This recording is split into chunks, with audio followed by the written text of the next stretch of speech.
Hi, I'm David, behind the camera today. And I'm Gail, front and center. What's new? Anyways, today we are going to have an interesting time, I believe. We are going to be visiting Okawa Elementary School ruins, a particularly important site in the story of the Great Tsunami, and also an important place to visit while you're on the Michinoku Coastal Trail. Our concern was that our long walk today was going to find us at the school at the very end of the day with the risk that we wouldn't have time to tour it. So as a result, we decided, what with the very rigorous walking we've had recently, the fact that we lost a 0 day to do some additional walking a few days ago, that we would take a taxi directly to the school, be able to look at it in leisure. Afterwards, we understand nearby there is something of a culinary surprise. And then afterwards, we could walk the balance of our walk to our next hotel. That would be about 8 kilometers. So that gives us a bit of a break as well physically today. So I think it's going to be an interesting day. Please stay tuned to see what we find out. And what are we cooking for dinner tonight? Well, you're just going to have to stay tuned for our Japan 101 tip, which comes at the end of this video.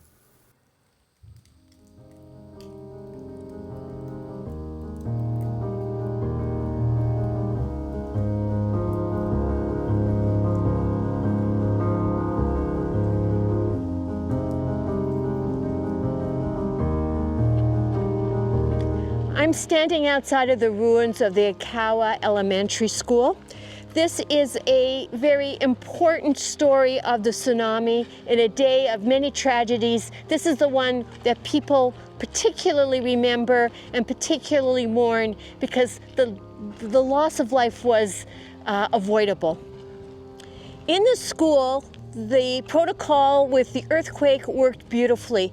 After the earthquake was completed, all of the children and the teachers were here in the central courtyard assembled. Now they had to determine what to do in the event of a tsunami, for which they were given warning by passing cars and announcements on the radio. But this is a village that was inland. It was a village that had historically not experienced tsunamis, and that may have contributed to the tragedy. Because indeed the tragedy is that the tsunami came from the nearby huge river and from overland over 2 kilometers away. And it just deluged this whole area. Killed were 74 school children and 10 staff members. So what happened was they were assembled here, but stood here for 45 minutes contemplating what to do as an evacuation route. Ironically, there was this mountain behind, a mountain that was sometimes used for the teaching, and it was known that even the littlest student would be able to go up that mountain and would be able to get to high enough land within 5 minutes. The students that did not die were students who were picked up by their parents in that interim of 45 minutes, and there were 4 students who survived. The parents who lost children brought a lawsuit, which was very unusual in Japan and culturally and in terms of legal history. Basically, it was a negligent suit that this was foreseeable and that there was wrong of the local school as well as the larger school board and its disaster preparedness. So there's a really large story to be told here, a lot to think about, and there's a lot of humanity here thinking about what could have been done, what could be done in the future, and how we should be living our lives today.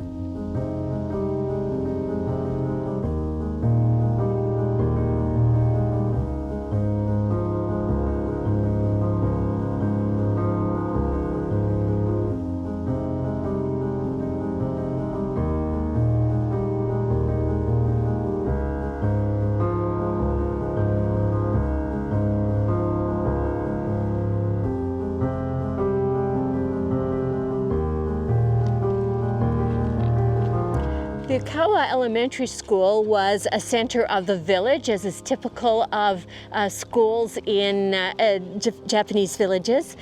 It was unique in its design. It's unlike any others that you see in Japan, and really was a very beautiful building.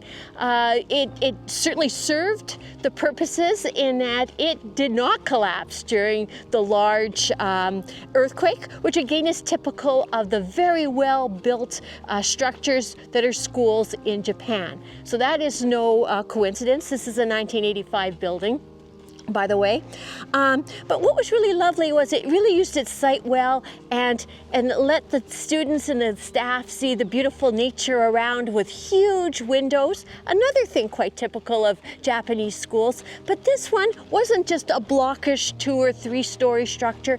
It kind of is a winding, sinuous building that in fact even creates a center court, which was used for gathering spots and play area.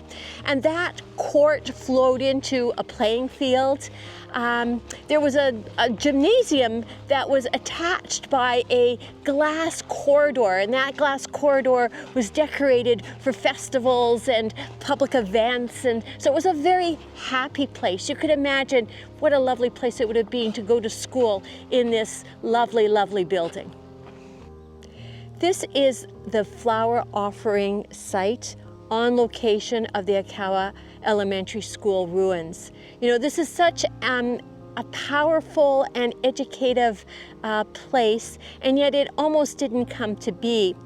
The preservation of these ruins were largely attributable to a survivor, a student of this school. Remember, this is an elementary school, so this fellow was only about 12 years old, but he pushed politically, actually went on lecture series, discovered that he was something of a public speaker, to passionately talk about the school and his lost schoolmates and the value of keeping this place as a memorial. It could have gone either way. It was pretty close, but in fact it was decided to keep this school. You've got to remember, unlike the other ruins, the school ruins that we see in Japan, this is one that is associated with loss. It's the only instance. And for many, many parents, this is the last place that remembers their children and when their children were happy. And so they love this place. For others, it represented the last moments of their child and a very, very sad place, and a place that they would rather see no longer exist. So you can understand why there would be controversy and consternation.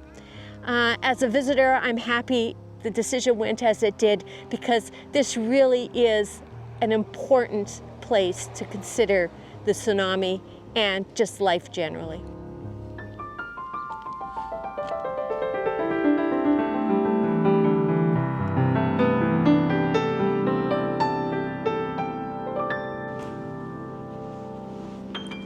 I'm just leaving the museum that is associated with the Okawa Elementary School ruins. This is really a very worthwhile place to visit. For English speakers, all of the displays, all of the information is translated into English, so Japanese and English text. What it covers is the very rich life of the village that no longer exists, and its traditions. This is a very traditional, old place where people lived for generations. As well, it talks about the tsunami event that very day. And 2, it tells us what happened afterwards. So it does really help to an understanding of the event. The school itself, the grounds are open always. The museum has generous hours. It is closed on Wednesdays, but generally otherwise it's open between 9 and 5.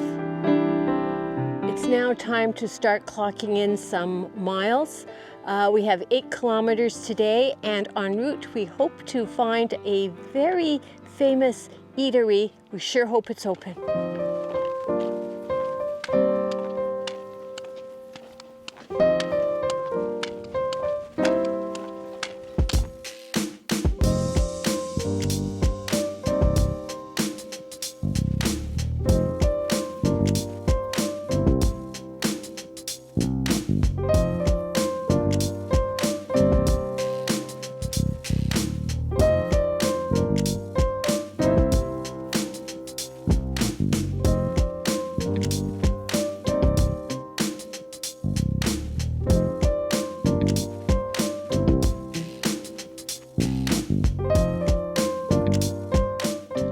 So here we are having a nice lunch on our in the middle of our 8-kilometer walk today. This is the place we were heading for, though. Yes, that's for sure.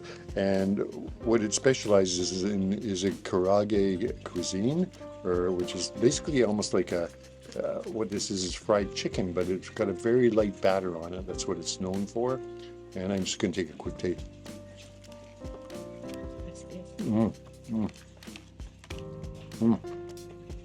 Fantastic. Big pieces. Kentucky Fried, eat your heart out. Okay. All right. That's very good. We're going to dig in then? I'll just let you know that this place is called Ishinomaki, we think. It's what it seems to be called, judging by all the banners. So it's really worthwhile stopping here. It's just a roadside shack. Right on the trail? Right on the trail. It has a trail banner here? On it, yeah, yeah.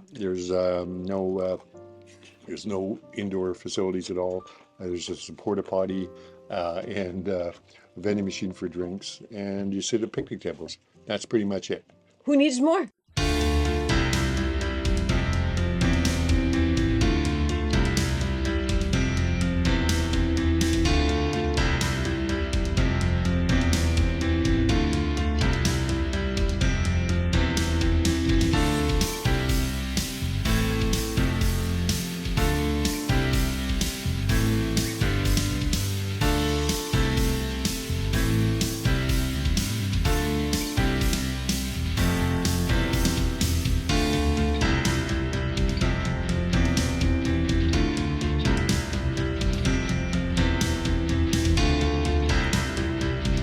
After a brief walk today, we have our just reward. This is a lovely rustic looking but stylish inside cabin at Oppawan Terrace. It's a lovely resort. Come this way. Let me lead you first to our boudoir. Well, actually, it's a tatami room, lovely classical room. The futons are put away, but you can imagine how it would be. You've seen our futons before. And look at that view over Oppawan Bay. The bedroom leads to what is probably the piece de resistance. It's the living room area with very comfy furniture, a television, and again, that spectacular view of the bay. We have an eating area that is adjacent, so that will be our dinner place and breakfast for tomorrow. So welcome to Japan 101, and I'm going to try to master this indoor grill. So it's a smokeless indoor grill. You don't need any ventilation. You don't have to use it outside, and I'm going to try to master it, even though all the instructions for it are in Japanese. And I've got what provided for us was a very nice plate of different kinds of meats. We have here a very nice steak, very nicely marbled here. I don't think it's a Wagyu beef, but it looks pretty wonderful. And then we've got some stuff that looks like pork here, almost like a pork bacon here, right there. So we got that, and I pre-sliced some green peppers here, some mushrooms. We've got some cabbage here as well.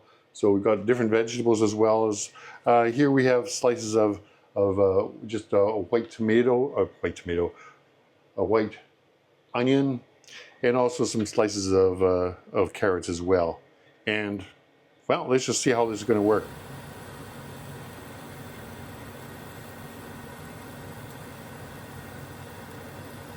Okay, so the learning lesson number one is that the beef is, of course, is thinly sliced, so it's getting cooked much more quickly than the vegetables are. So we're going to do a little bit of a taste test. Right now we've got a couple pieces for Gail and a couple pieces for me, and we'll just see how that tastes while the vegetables continue to rotate on the grill. This is the beef? This is the beef, yeah. Taste good? It's totally unsalted now. I don't know if you want to salt on it. Probably needs a little bit of seasoning. Okay, we'll do that for the next batch. Okay, well here we are. We're just about done. We just done the last bit of the beef, doing it very quickly. It's been a little bit of a process because there's so many vegetables and a limited amount of grill space. And yeah, and I'm cooking the beef at the very end because it really doesn't require too much cooking at all. And it's so thin. And yeah, I think that's pretty much it. So we're just about to sit down and have have a feast, I think. Okay, so we're all done. We're sitting down to our meal. We have a bowl of barbecued cabbage. This is just all the mixed vegetables right here, and our two meat dishes, which are the beef and the pork. And we're just going to sit down and enjoy that. But I think right now we're just going to say our goodbyes for today. It's been a little bit of a leisurely day. However, tomorrow something quite different. But we'll Almost get to 30K. That's right. And we've got to get through this meal, drink our wine, and then get to bed pretty early because we're going to be getting up pretty early tomorrow morning to hit the trail. So I guess with that, we're just going to say, I hope you enjoyed this. And if you did like it, then again, give us that thumbs up. We certainly appreciate it. Don't hesitate to subscribe if you haven't already. And please keep those comments coming. We appreciate them. We do like them. So we'll see you then tomorrow. So we say cheers. Cheers. Kampai. And kampai.